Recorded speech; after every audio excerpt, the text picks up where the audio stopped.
Can one giant coaster actually fix Six Flags' massive money problems? Take a look at this masterpiece.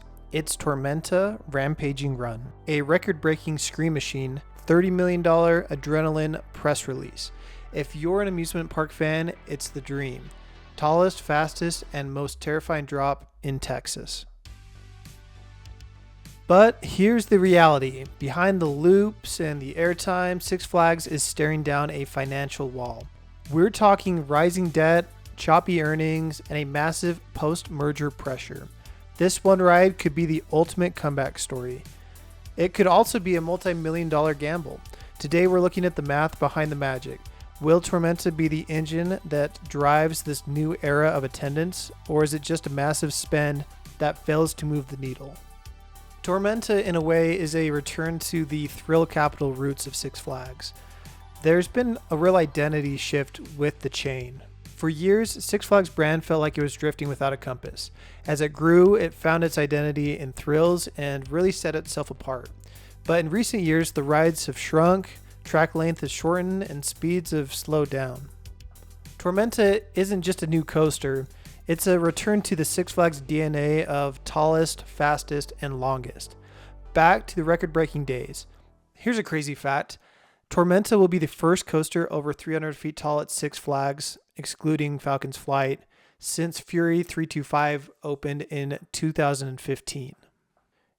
And if you're talking legacy Six Flags parks, you have to go all the way back to 2005 with King Ka.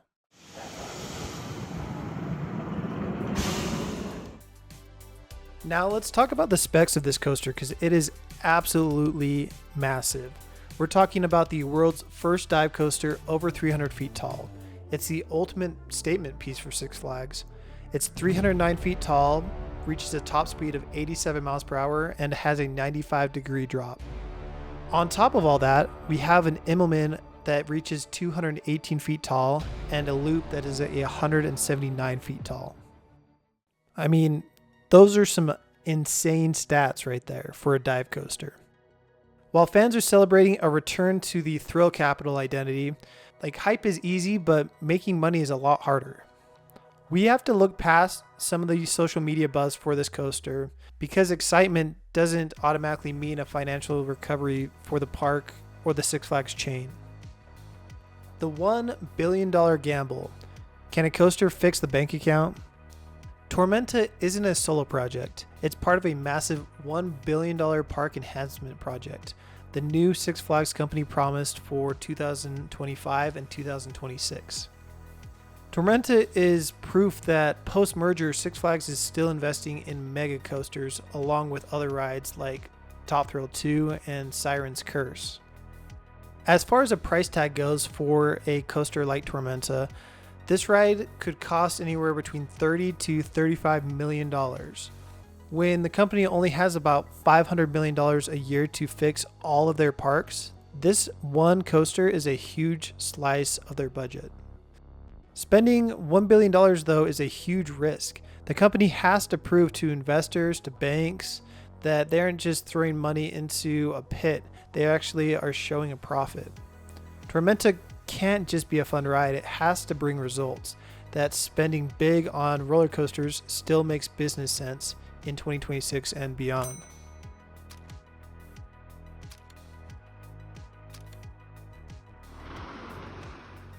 Another big question out there is, will the Dallas and Fort Worth locals actually come back to Six Flags Over Texas for a coaster like this?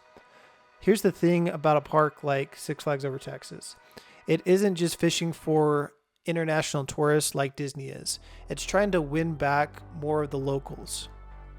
But there's heavy competition for amusement parks, and everyone's Saturday isn't just focused around going to amusement parks. There's competition with other amusement parks, there's concerts, sports games, or just staying at home and going out to eat. How does Six Flags stand out from some of those other forms of media or recreational activity? Let's be real here. At least in the US, things are getting more expensive and wages are not going up at the same rate. That means there's less money to be spent on fun activities for the weekend, like going to amusement parks. People are being more selective with their spending. So how does an amusement park stand out? Why would someone pick Six Flags over going to Topgolf or a Cowboys game? Six Flags had to build something impossible to ignore. They needed a landmark you could see from the I-30 freeway, a $30 million adrenaline billboard that stays the talk of the city for years. I mean, it's been since 2011 since a major coaster was built at Six Flags Over Texas, with that being New Texas Giant, which was a upgrade from the Texas Giant wooden coaster.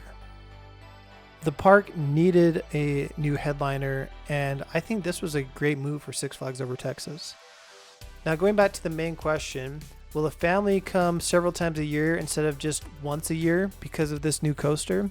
Will it bring new locals who used to be frequent visitors? The attendance numbers and investments into this park in 2026 will be the telltale sign. Tormenta's success really depends on whether it can bring in new visitors and one-time visitors back into frequent locals who actually come to the park as their primary playground again. Do mega coasters actually make mega money? If we look at history, record-breaking coasters usually provide what I call a sugar rush. You get a massive attendance bump in one year, but that curve can almost flatten out by year 2 if the park doesn't play it right. Let's take, for example, Valravn at Cedar Point. It opened back in 2016 and it broke the same records as Tormenta, the tallest, fastest, and longest dive coaster in the world. Attendance the year that Valravn was built at Cedar Point went from 3.5 million to 3.6 million visitors between 2015 to 2016. That is a 100,000 visitor jump the year that Valravn opened. Similar attendance jumps occurred with rides like Gatekeeper and Still Vengeance in their opening years. A mega coaster is like opening a hot new restaurant. It's packed on day 1, but it will empty out by day 300 if the service is bad or the menu is kind of meh. If new coasters being built at Six Flags are like Valravn, Gatekeeper, and Still Vengeance, it will keep guests coming back for more, and that will show really in the attendance numbers. The data shows that while a coaster like Tormenta is a guaranteed attendance magnet for at least 1 year, it isn't a magic solution. If Six Flags wants a real return on that $1 billion investment that they're making over the 2025 and 2026 years, the park experience has to be high quality as the ride itself, or that attendance spike may disappear by year 2.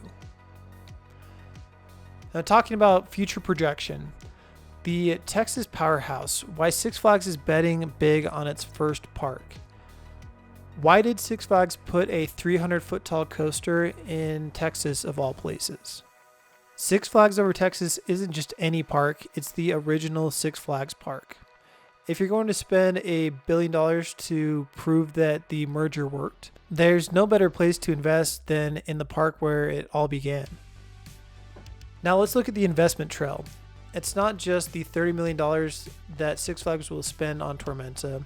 We've seen the maintenance signals too, like the massive repainting of Titan, the removal of the bobsled coaster, the removal of old rides to make way for new rides, and this is just the start of some of the investments that will go into Six Flags Over Texas. Another reason they throw a mega coaster in Texas like this is because this park is unlike seasonal parks in the north.